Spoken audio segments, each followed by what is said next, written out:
بسم الله الرحمن الرحيم. السلام عليكم ورحمة الله تعالى وبركاته. سنتكلم اليوم عن قواعد العشق الأربعون، رواية للكاتبة التركية إليف شافاق. حقيقة هذه رواية عن جلال الدين الرومي، عن المفكر الصوفي والفيلسوف والأستاذ جلال الدين الرومي، وهي ترجمة خالد الجبيلي، وهي تتكون حقيقة من 500 صفحة من القطع الوسط. حقيقة يعني تكون هذا الكتاب، يعني سأسرد عليكم الأجزاء سريعا. المحتويات طبعا استهلال إلى هذه المرأة الأمريكية، الكفر الحلو، مقدمة رواية لزهارة، مقدمة القاتل الإسكندرية ب 1252. ترى هي رواية يعني متزامنة بين زمنين، زمن من عام 2008 في الولايات المتحدة الأمريكية، وزمن أيام جلال الدين الرومي والغزو المغولي للعراق وما شابه، والحروب الصليبية والاقتحام القسطنطينية، على اقتحام القسطنطينية حقيقة، الجانب العثماني، الجانب التركي. فقواعد العشق الأربعون لإليف شافاق كما قلنا تتكون بين زمانين، زمن في عن متزامنين يعني بالتزامن.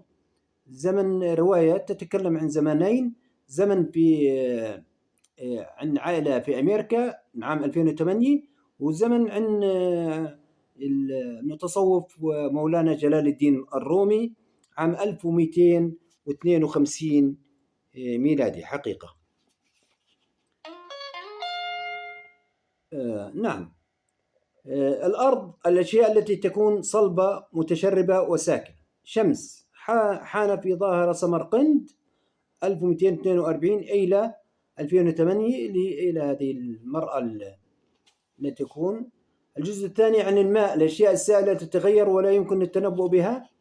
حقيقة يعني هي رسائل حلوة هذه الرواية جميلة أيضا.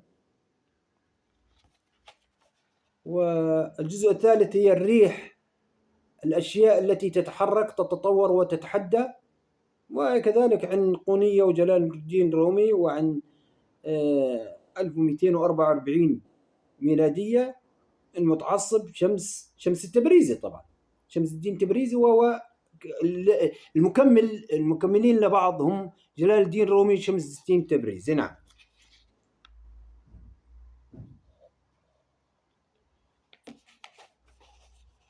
حقيقة نعم، هذا الجزء الثالث عن الريح والأشياء التي تتحرك وتتطور وتتحدى. قلنا من 500 صفحة. والجزء الرابع يا فيصل هي عن النار، الأشياء التي تدمر وتحطم.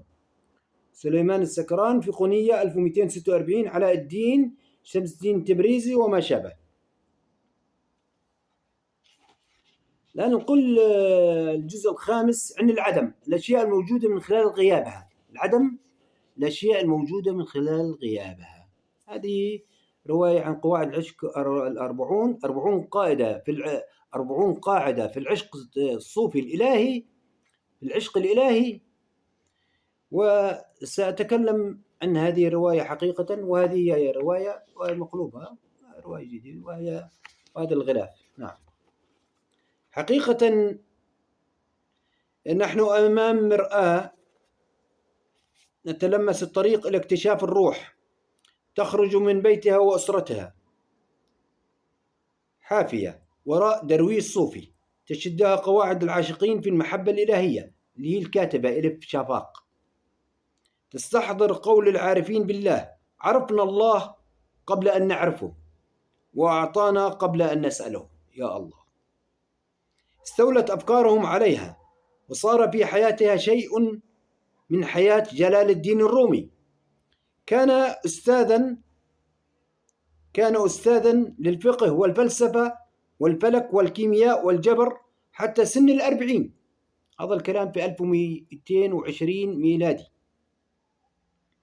حينما دخل درويش صوفي يبيع الحلوى إلى المسجد الذي يخطب فيه جلال الدين الرومي، وقف الدرويش الصوفي عند رأس الرومي ودار بينهما حوار. بعدها خرج جلال الدين الرومي وراء بائع الحلوى، وتحول من فقيه إلى عاشق صوفي. هذا هو التحول. أحيانا يأتي التحول على يد بائع حلوى، وهذا ما حدث مع جلال الدين الرومي. هكذا ستسرد لنا إلف شفاق في روايتها قواعد العشق الأربعون حقيقة. سنبدأ. تذكرت وأنا أقرأ رواية قواعد العشق الأربعون، هكذا يعني كتبت عنها أنا باختصار، وكتب عنها كذلك دكتور يوسف الحسن، وكتب عنها كثيرون. ذكرت وأنا أقرأ رواية قواعد عشق الأربعون للكاتبة التركية إلف شفاق حكاية رابعة العدوية، وهي رابعة العدوية من متصوفات المسلمات والمعروفات يعني، التي كانت في شبابها من بنات الهوى، وبعد ذلك عاشت حياة صوفية، وقد خرجت ذات يوم من المدينة وهي وفي إحدى يديها دلو ماء. دلو أي يعني دلو بلاستيك، دلو ماء يملؤون به الماء. وفي يدها الأخرى حزمة من حطب. فالتفت شيخا سألها عن وجهتها، فأجابته: إنني ذاهبة لإطفاء جهنم بدلو الماء، وأحرق الجنة بحزمة الحطب، حتى لا يبقى على وجه الأرض من يعبد الله خوفا من النار رغبة في الجنة، ومن يعبده الجميع أو من يعبد الله خوفا من النار أو رغبة في الجنة. يعني الماء والحطب، الحطب للجنة في الجنة، والماء للنار، وحتى يعبده الجميع بالمحبة فقط. يا إلهي. وهنالك قصيدة رقيقة يتذكرها، تذكرت هنا: عرفت الهوى منذ عرفت هواك، وغلقت قلبي عمن سواك، وكنت أناجيك يا من ترى خفايا القلوب ولسنا نراك.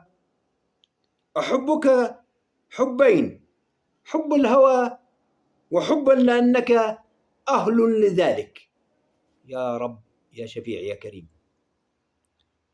في رواية إلف شفاق، هذه الكاتبة التركية العظيمة والكاتبة الكبيرة، محاولة لترميم زيف عالمنا الذي نعيش فيه، هذا العالم المعاصر المملوء بالفوضى والاقتتال والنفاق والخداع والمملوء بالنصب والاحتيال. طبعا مملوء بالفوضى والاقتتال، والله تعالى يجيرنا من هذه الفوضى حقيقة. ودعوة إلى روحانية عالمية شاملة تلغي الفوارق بين البشر عبر جهاد النفس وقهرها في نهاية المطاف، كما يقول جلال الدين الرومي. وتتحدث الرواية عن عشق مشع يتحول فيه القلب لا إلى العقل، إلى دليل رئيسي للإنسان، ويتلاشى فيه الفرق بين العشق والفكر. وتدور أحداث الرواية في صفحاتها 500 زمنين في زمنين متوازنين. الزمن الأول هو الزمن الراهن اللي هو 2006 في ذلك الوقت عندما كتبت الرواية، وفيه تروي قصة امرأة أمريكية في 40 من عمرها تعيش حياتها الروتينية والمرفهة مع ابنائها 3 وزوجها طبيب الأسنان الناجح.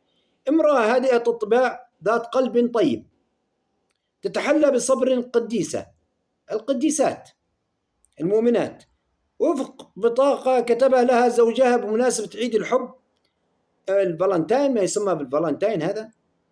امرأة لا تحب المجازفة حتى أن تتغير نوع القهوة التي تشربها كل يوم، يعتبر جهدا كبيرا بالنسبة إليها. يا الله. أما الزمن الثاني الموازي فهو القرن 13 أي 1220 ميلادي، حينما كان الصليبيون يجتاحون القسطنطينية ويعيثون فيها فسادا وهم في طريقهم لاحتلال القدس، وكانت جيوش المغول بقيادة جنكيز خان تجتاح الشرق، يعني شرق البوابة الشرقية للوطن العربي، احنا العراق عندنا، وهناك حقيقة وصلوا لبغداد وعاثوا فيها فسادا جماعة جنكيز خان. طبعا فيما بعد المغول أسلموا إسلاما يعني حقيقة. وحينما ولى المرء وجهه كان هناك حروب وفوضى واقتتال مذهبي وديني، وفي خضم هذه الفوضى والكوارث عاش مولانا جلال الدين الرومي يحيط به مئات الألوف من المريدين أي من التلاميذ. وحينما التقى الرومي بالدرويش الصوفي شمس الدين التبريزي في عام 1244 ميلادي، التقيا جلال الدين الرومي والعالم شمس الدين التبريزي في عام 1244 ميلادي.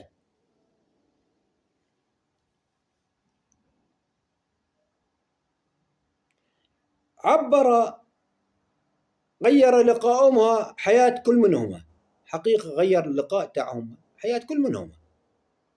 نعم.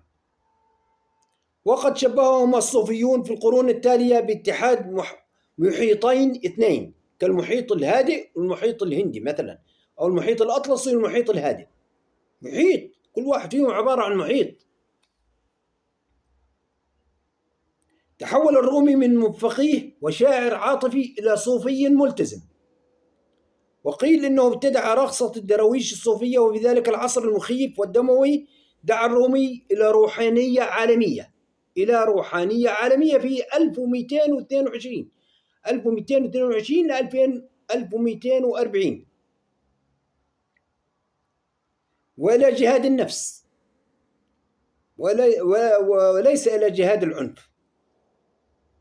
لكن أفكاره لم تلقى ترحيبا في بعض الأوساط، وأسيء فهم الصديقين، وبعد مضي زهاء 800 سنة، أي 800 سنة عن 1200 يعني عام 2000، يعني 2000 هذا الكلام 2006 لا تزال روح التبريزي شمس الدين التبريزي وروح جلال الدين الرومي تدوران في وسط هذا العالم، وفي أمكنة ما، يعني أمكنة كثيرة من العالم تدور، ما تزال روح جلال الدين الرومي وشمس الدين التبريزي تدوران وتحومان في العالم أجمع. أفكارهما.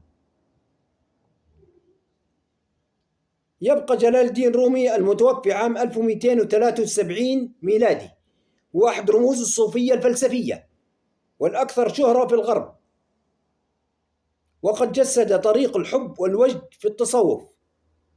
وكان الرومي قد غادر موطنه الأصلي في شمال شرقي خراسان آسيا مصطحبا عائلته فارا أمام الغزو المغولي، واستقر في قونية بالأناضول أي في تركيا، وكانت وقتها مقرا للسلطنة السلجوقية أي السلاجقة، العصر السلجوقي، وأصبح من كبار العلماء، وافتتح مدرسة شهيرة يقدم فيها محاضراته وخطبه، وكان يحضرها كبار المسؤولين، وكانت طريقته مؤثرة جدا في السلاطين العثمانيين، وأحيانا لا تروق لبعض العلماء، وبخاصة مشاهد رقصة الدراويش، هذه رقصة الدراويش اللي إلا ثواب معين. لكن صوفية جلال الدين الرومي لم تقم على الرقص فقط، لكن كانت تقوم على الأفكار وعلى محبة الله من خلال العشق الإلهي.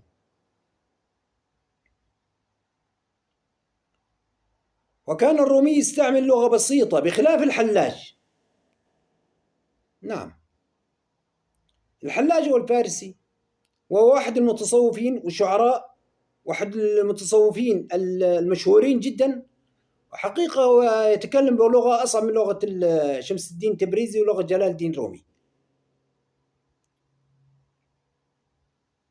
ابن المدرسة البغدادية في التصوف بين القرنين التاسع والعاشر، والذي كانت لغته تميل إلى الغموض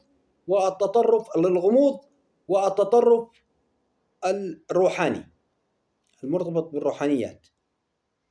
وقد انجذبت الشعوب التركية والفارسية الإيرانية الحالية، الإيران والهندية وما يجاورهما من بلدان إلى شعر الرومي حقيقة وإلى فكر الرومي. عاداك عن بلدان العرب والمغرب العربي والحضارة الأندلسي وما شابهها، وعاداك عن الغرب فرنسا وما فرنسا كله اتجه نحو الشعر الرومي. أنا أتكلم عن المسلمين وغير المسلمين طبعا، لكن هنا هذه البلدان هذه لا كانت تفهم لغة الرومي والشعر. قدرة على الالتجاء إلى مصادر العلوم الإسلامية المكتوبة باللغة العربية. ووصل إشعاع هذا الشاعر الصوفي المفكر الباكستاني الباكستان محمد إقبال في الربع الأول من القرن العشرين، أي عام 1925. من 1915 إلى 1925 ميلادي. محمد إقبال شاعر الباكستان، وهو شاعر مشهور، شاعر باكستاني مشهور. كان قد وصل متأثرا بحقيقة بجلال الدين الرومي. عودة إلى الرواية قواعد العشق الأربعون، هي تسرد كيف يتقاطع الراهن أي العصر الذي نعيش فيه، كنا في 2006 هذه كتبت، مع 1240 و44 و20 و60 وما شابه، يعني بين عصرين. الراهن مع الماضي، وكيف وقعت إيلا بطلة الرواية. إيلا هي بطلة الرواية في وجه الصوفية، فتغيرت حياتها إلى الأبد، وتحولت من مجرد امرأة عادية إلى عاشقة، فتهجر بيتها، هذه الأمريكانية، وتطلب الطلاق من زوجها على نحو مماثل لشخصية جلال الدين الرومي في تأثير الصوفي التبريزي فيه وبحثه عما ينقض روحه. وقد جاء هذا التحول لدى بطلة الرواية بعد قراءتها لمخطوطة كتاب يحمل عنوانا غريبا، هو الكفر الحلو. الكفر الحلو، عمرك حسيت كفر حلو؟ زي مثلا فاكهة تكون حلوة لكن منظرها من برا زي مثلا الصبار تكون كلها شوك، أما من جوا طعمها حلو. وهكذا هي الكتاب الكفر الحلو، لكاتب من أصل اسكتلند، يعني من بريطانيا اسكتلند، لكن هذه من اسكتلندي، يعيش في هولندا، عند نيدرلاند، في هولندا يعيش في أوروبا. اسمه عزيز زهارة.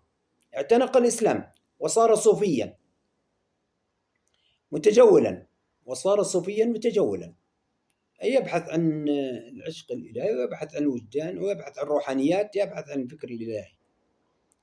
ورأت البطلة إيلا في شخصية هذا الكاتب صاحب كتاب الكفر الحلو،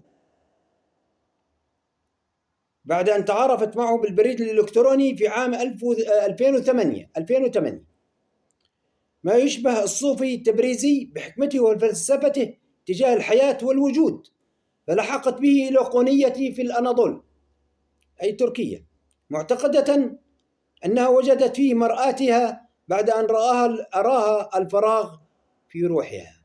يا إلهي. يتناوب السرد في الرواية مجموعة من الرواة. في الرواية يتناوب السرد فيها مجموعة من الرواة يتحدثون من زوايا متكاملة، لكنها تدور في شكل دائري، كل له دور ويروي ما يحدث معه في الزمن الذي هو فيه.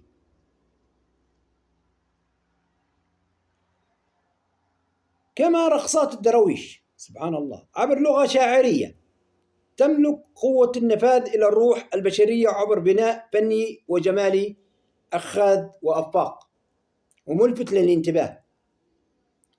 حكاية الدراويش في رواية إليف شافاق في قواعد العشق الأربعون كانت وسيلة الكاتب في محاولتها ترميم مآسي وزيف عالمنا المعاصر وما فيه من دماء وبؤس وشقاء وكراهية وخواء روحي.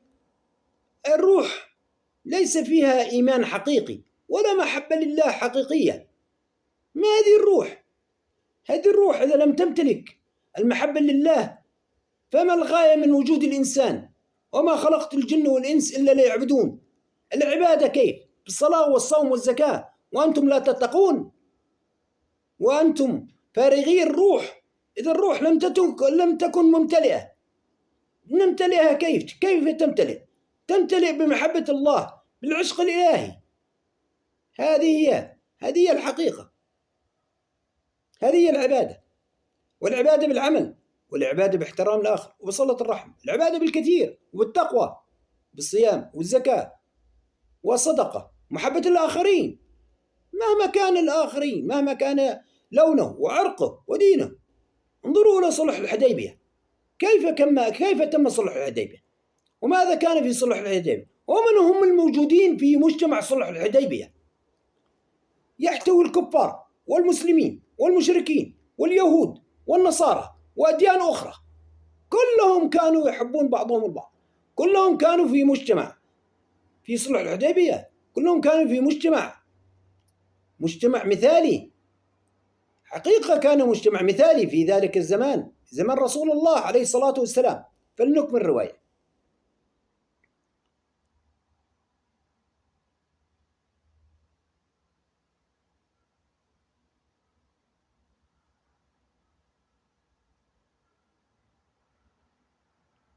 ترميم مآسي وزيف عالمنا معاصر وما فيه من دماء وبؤس وشقاء وكراهية وخواء روحي، من خلال فكرة الاتساق مع المفهوم الصوفي ووحدة الجوهر ووحدة الوجود. الله خلق الكون وخلق السماوات والأرض، فلنتفكر فيهما. لماذا خلقهم الله؟ ولماذا خلق الإنسان؟ ولماذا خلق الكرة الأرضية؟ ولماذا خلق الإنسان فيها؟ وما الغاية من خلق الإنسان؟ أهو بحاجة لنا؟ لا، ليس بحاجة لنا ولا لغيرنا ولا لمليارات مثلنا، لكن هنالك غاية من خلق الإنسان وخلق الكون وخلق هذا الوجود. وأنتم بحكمتكم وبفهمكم وبذكائكم وفطنتكم سوف تعرفون ما هي الغاية من وجود وخلق الإنسان وخلق الوجود وخلق السماوات والأرض. قدمت الرواية شخصية بطلتها على نحو مماثل لشخصية جلال الدين في تأثير التبريزي. حقيقة. وجعلت بطلتها تكتشف أن التبريزي لم يمت منذ 800 سنة. يا إلهي! أما شخصيته وحكمته وفلسفته تتكرر في كل العصور، وقد يكون ذلك المعشوق صديقا أو معلما روحانيا أو طفلا تحب إحاطته بالحب. يا إلهي! هذا العشق الإلهي، هذا العشق، عشق الله، حب الله. المهم هو أن تعثر على الروح التي تكمل روحك وتشفي حزنك وتعيش وفقا لما يقوله قلبك، وتعيش وفقا لما يقوله قلبك، لما يقوله لك عقلك. العقل غير القلب. العقل لا عاطفة فيه. في القلب توجد العواطف وتوجد الغرائز، وتوجد هناك غريزة المحبة وغريزة الكراهية أيضا. طبعا العقل هو الذي يوزع كل شيء علميا، نحن نعرف ذلك، أنا درست علمي وبعرف هذه الأمور، لكن نتكلم عن دراسة صوفية وعن رواية مشهورة مثل قواعد العشق الأربعون، ونقول العقل والقلب؟ لا، نقول القلب. المهم هو أن تعثر على الروح التي تكمل روحك وتشفي حزنك وتعيش وفقا لما يقوله قلبك. هكذا تحدثت بطلة الرواية وهي تدور كدرويش حول نفسها بعد أن دهمها الحب بغتة وبعنف، وقالت: اسمعوا ماذا قالت. تقول القاعدة الأربعون، يا 40 قاعدة هذه الرواية. تقول قاعدة الأربعون: لا قيمة للحياة من دون حب. لا قيمة للحياة من دون حب. لا قيمة للحياة من دون حب. الله لم يخلق الإنسان ليكره أخيه الإنسان. الله خلق الإنسان ليحب أخيه الإنسان. لا يؤمن أحدكم حتى يحب لأخيه ما يحب لنفسه. لا يؤمن أحدكم حتى يحب لأخيه ما يحب لنفسه. والأخوة هنا ليست بالدم، بالجيري. إن شاء الله كاين واحد باكستاني، وواحد من جيبوتي، واحد من الأردن من الشوبك، وواحد من البحرين من المحرق، واحد من ليبيا من طرابلس، وواحد من لبنان من طرابلس الشمال، طرابلس الغرب ولا طرابلس الشمال، عرفتوا كيف؟ واحد من أمريكا من ميتشيغان، من ولاية ميتشيغان، واحد في موريتانيا أو المغرب في مدينة مراكش.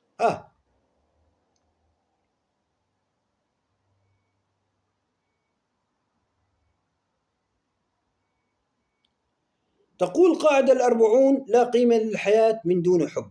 لا تسأل نفسك ما نوع العشق الذي تريده. لا تسأل نفسك ما نوع العشق الذي تريده، روحي أم مادي، إلهي أم دنيوي، إلهي أم دنيوي، غربي أم شرقي. الغرب هكذا والشرق هكذا، غربي أم شرقي. يعني هو من بلاد الغربية أم بلاد شرقية، أفغانستان والهند والسند وميدل إيست، أم من أوروبا وكندا والولايات المتحدة.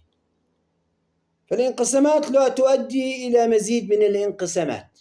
هكذا تقول الراوية والكاتبة في قاعدة تقول القاعدة الأربعون: الانقسامات لا تؤدي إلى مزيد من الانقسامات. ليس للعشق تسميات، ليس للعشق تسميات ولا علامات ولا تعاريف، إنه كما هو نفي نقي وبسيط. ليس للعشق تسميات ولا علامات ولا تعاريف، إنه كما هو نقي وبسيط. هكذا عرفت العشق، وهكذا هو العشق. العشق أعلى مراحل الحب، أعلى من الحب. العشق فيه تضحيات، الحب فيه خيانات وفيه دموع، نعم، وفي أخذ وعطاء، وفي يعني اجتهادات، وفي تقبل، وليست فيه كمال. العشق فيه كمال وليس فيه خيانة، وليس فيه ابتعاد، وليس فيه جفاء، لا مختلف العشق عن الحب. ممكن أشخاص يحبوا بعض ويتزوجوا ويعيشوا مع بعض 15 سنة وبعدين يتطلقوا. إذا كل فرد إلى في طريقه. ليش؟ لأنهم ما حبوا بعض عن جد، ما وصلوش مرحلة العشق. العشق مرحلة خطيرة، مرحلة متقدمة، أعلى مراحل الحب، أعلى من الاحترام وأعلى من تجسيد.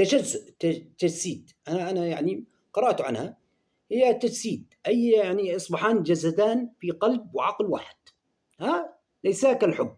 الحب لا، العشق جسدان في عقل وقلب، أو قلبان في قلب واحد وعقلان في عقل واحد. أما الحب والصداقة وما شابه لا لا لا لا, لا.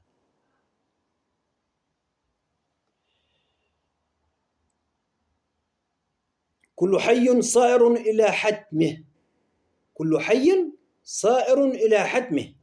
هكذا حدث لهذه المرأة الأمريكية بطلة الرواية، وهكذا حدث لشمس الدين التبريزي الذي صار في رحلة يخبره حدسه أن فيها نهايته، لكنه يبدأها، فتبتد رحلته من سمرقند وبغداد ودمشق إلى قونية تركيا، حيث يلقى حتفه على يد قاتل مأجور، لكنه قبل رحيله حول جلال الدين الرومي إلى صوفي عاشق. هذه من أكثر القضايا اللي عملها سيف شمس الدين التبريزي، أنه حول هذا الفقيه إلى صوفي وعالم جليل، وهو مولى جليل مولانا. ماذا لو كتب كل واحد منا مجموعة من القواعد الخاصة به؟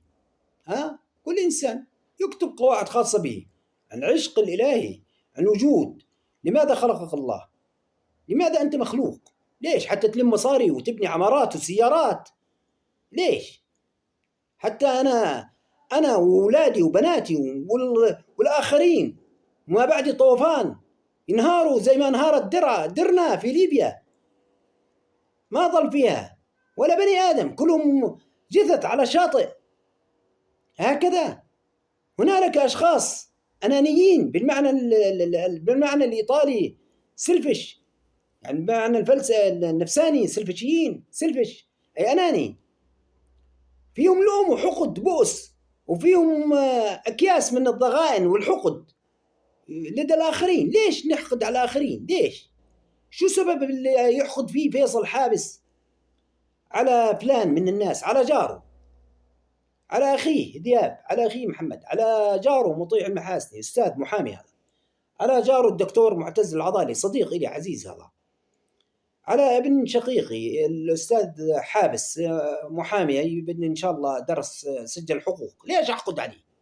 لماذا أحقد عليه؟ وأحقد على فيصل ابن محمود ابن أخوي، أحقد على طارق ابن جارنا أحقد على جاد ابن معين المحاسني أستاذ، هذا أستاذ في السياحة، وزوجته امرأة كريمة وامرأة فاضلة، وهكذا زوجة جيراننا.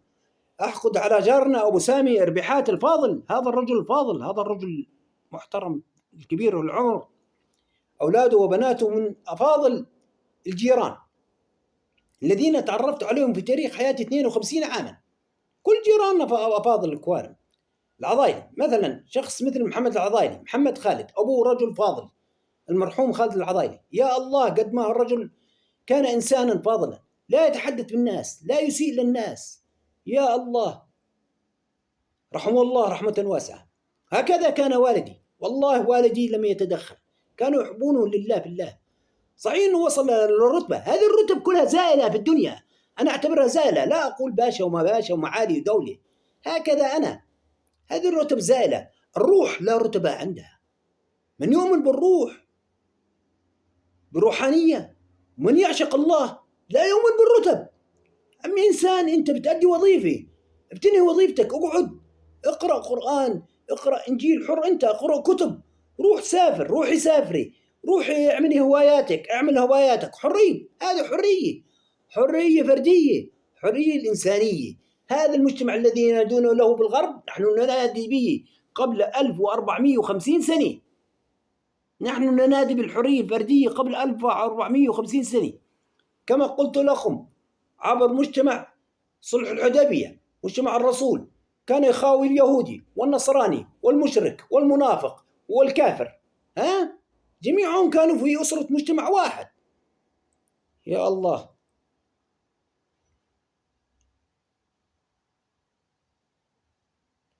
ماذا لو كتب كل واحد منا مجموعة من القواعد خاصة به والتي يمكن أن يطلق عليها القواعد الأربعون؟ ماذا لو كانت القاعدة الأولى الكف عن الجري وراء الثروة والسلطة وراء أحلام مستحيلة؟ الثروة ملياردين، عدنان خاشقجي، ترامب قديش أغنياء، محمد راشد الله يغنيهم، نعم، فلان مين مثلا، عندك هنالك في جزائريين مليارديرين، وأنا أهل الجزائر من هذا المنبر أنا بحييهم، بحيي فيهم أحمد بن بلة أول رئيس جزائري بعد الاستقلال، بحيي فيهم كل شهداء الجزائر الذين سقطوا على تراب الجزائر الطهور حقيقة، لأنهم هم الذين قاوموا الاستعمار. أكثر دولة عربية قاومت الاستعمار فوق 150 عاما الاستعمار الفرنسي، وسقط منهم فوق 1,000,000 شهيد. نعم، ولربما يأتي يوم نصلي في القدس وتتحرر فلسطين من هؤلاء الآفاق الشذاذ، هؤلاء الذين لا يروعون حرمة لا مسلم ولا نصراني ولا حتى إنسان، هؤلاء الإسرائيليين الصهيونيين الصهاينة الذين يسكنون في فلسطين واحتلوا فلسطين. اللهم يا رب أن ترينا فيهم يوما، وأن تتحرر فلسطين، وأن تبقى الشعلة متقدة شعلة المقاومة هذه داخل الأراضي الفلسطينية لا خارج الأراضي الفلسطينية، داخل الأراضي الفلسطينية. وأن ترجع الوحدة الفلسطينية يا رب العالمين. وحدة فلسطينية، نريد وحدة فلسطينية، وحدة فلسطينية، لا وحدة عربية ولا وحدة إسلامية، هذا كله جربناه. ولا نريد دولتين، هي دولة دولة لن تقوم دولتين، هي دولة. السياسة بالدين في الفلسفة خذوها مني. لا تردوا على الذين يخطبون في الأمم المتحدة، ولا الذين يخطبون في الأمم المتحدة ولا عبارة عن تعلم السياسي عن طريق الماسونية. والماسونية بقول لك أخر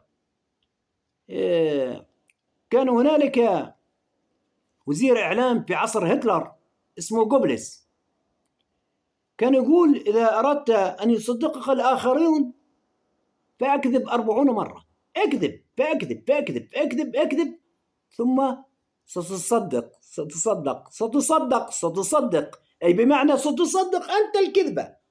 هذا جوبلس، هذا كان وزير إعلام هتلر، كان يكذب الكذبة ويصدقونها، حتى فشل هتلر وأتباعه كلهم سيفشلون. عصر الذهبي لن يدوم لأحد.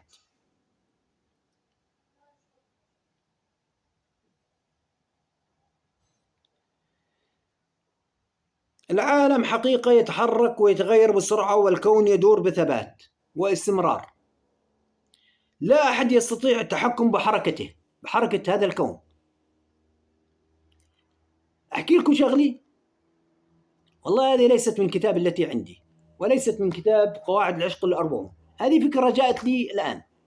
أنا تعلمت في الكيمياء درجة غليان الأرض أو درجة الغليان 100 لم تتغير من أيام سيدنا آدم لأيام يرث الله الأرض وما عليها. إذن كمال درجة الغليان هي 100. إذا ارتفعت أكثر من هيك شو بده يصير في الكرة الأرضية؟ إذا نقصت أقل من 100 تتجمد الكرة الأرضية، تتجمد الكرة الأرضية. وهكذا هو الدين الإسلامي، وصل مرحلة الكمال في وفاة الرسول عليه الصلاة والسلام، أي في آخر آية وآخر دعوة وآخر رسول خاتم الأنبياء والرسل هو سيدنا محمد، فاكتمل. ودرجة الكمال الذي يأتي هي اجتهادات بسيطة، ولكن الدين مكتمل. الدين عندنا احنا مكتمل، الدين الإسلامي مكتمل منذ 1400 سنة، إنما هي تغييرات بسيطة.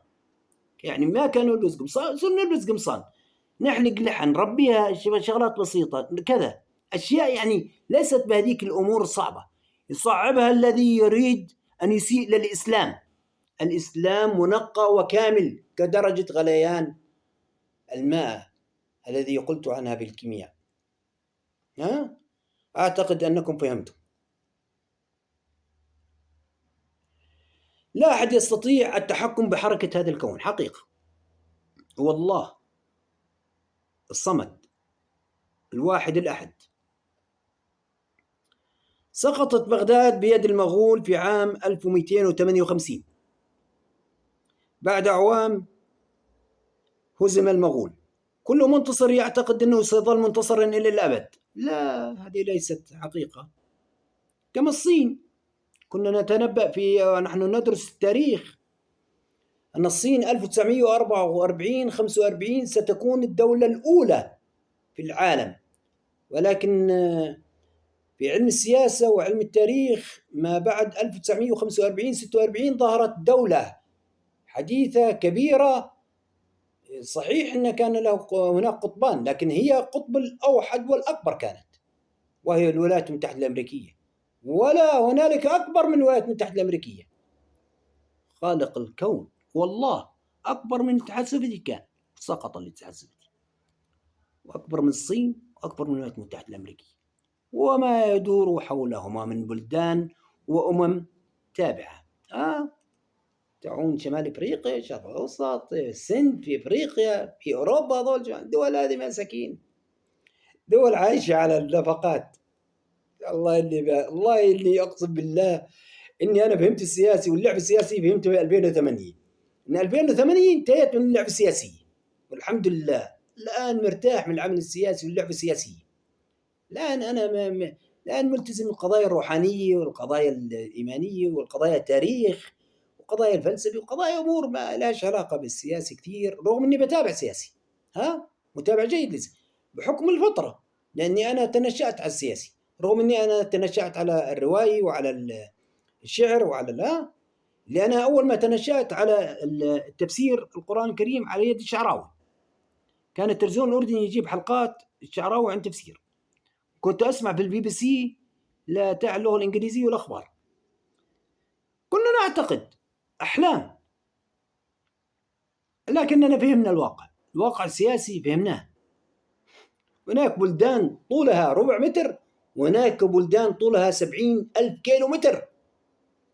نعترف ليست الأمم المتحدة بلدان كلها زي بعض، كما قال معمر القذافي هذا في مرة في الأمم المتحدة لما مزق ميثاق الأمم ورماه، إن كلنا قال 190 دولة إحنا كلنا زي بعض، لازم كلنا مقاعد. لا، ما لازم يكون لكم مقاعد كراسي، ليست كل الأمم المتحدة زي بعض. الدول المستهلكة، الدول التي تستهلك كالدول الصانعة. ألمانيا شبه بعض الدول عندنا تستهلك، نحن دول مستهلكة كثير علينا. عندما نصنع صناع حقيقيين ونصنع ونلبس مما نصنع، ونزرع مما ناكل مما نزرع، ونلبس مما نصنع، نخيط وما عدا ذلك، والنظارات. هذا علوم كلها علوم للعرب والمسلمين كانت إخوان، انتقلت لهم الأوروبيين. إذن كل منتصر يعتقد أنه سيظل منتصرا إلى الأبد، وكل مهزوم يميل إلى الاعتقاد بأنه سيكون مهزوما إلى الأبد، لكن كلاهما مخطئ للسبب ذاته. كل شيء يتغير إلا الله، كل شيء يتغير إلا الله. هكذا يقول الصوفيون الذين جابوا الشوارع العربية وهم يقرعون الطبول، هكذا تقول الرواية، ويعزفون المسامير ويرقصون رقصة الدرويش. حينما مات صلاح الدين الأيوبي رحمه الله رحمة واسعة، هذا البطل الصنديد، لأن الأولياء والصالحين في رؤيتهم يدفنون هكذا. ليس سهلا أن يكون المرء درويشا صوفيا في هذا الزمان، ليس سهلا أن يكون المرء درويشا صوفيا في هذا الزمان، أليس كذلك؟ بارك الله بكم في استماعكم عن تلخيص مبسط حقيقة لرواية قواعد العشق الأربعون للكاتبة إلف شافاق، وهي كاتبة تركية، وهذه الرواية تتكون من 500 صفحة. حقيقة أدعو جميع المشاهدين إلى قراءتها أو شرائها أو اقتنائها، أو عن طريق الكتب الإلكترونية، أو عن طريق قراءة تلخيص عنها، لأنها حقيقة هذه تمثل الروح الصوفية والعشق الإلهي. وفي خاتمة هذا اللقاء حقيقة سعدت بلقائي معكم هذا اليوم، حقيقة عن قواعد العشق الأربعون، وهي حقيقة رواية تمثل عن مولانا جلال الدين الرومي. وفعلا كنت سعيدا، وقد شبهت بعض الأحبة، بعض الجيران وبعض الأخوان وبعض الأشقاء وبعض الشقيقات، كالحجة انصاف شقيقتي هنا، والحجة إيمان، والحجة دلال، والحجة نادية، جميعهم شقيقات ولذات. لكن هنالك شقيق لي حقيقة لا بد أن أشكره دوما، من لا يشكر الناس لا يشكر الله. هنالك آخرين أشكرهم في قلبي وأدعو لهم في صلاتي، لكنني والله أحبهم كمحبة الأخ ذياب، شقيق الأخ ذياب والعائلة الكريمة. لكم مني كل المحبة والاحترام، ولك مني أن أكون أخا وشقيقا وصديقا ووفيا ملتزما معك طوال الدهر ما دمت حيا. أعهد أمام هذه الشاشة وأمام المشاهدين أن أكون وفيا وأخا حقيقيا وصديقا لشقيقي الأخ ذياب أبو حابس، ولمحبتي لابنه حابس وابنته وزوجته ولكلهم، ولكم كلكم كل المحبة والمودة والاحترام لكم مني. كان معكم محدثكم فيصل حابس الشوبكي. السلام عليكم ورحمة الله تعالى وبركاته.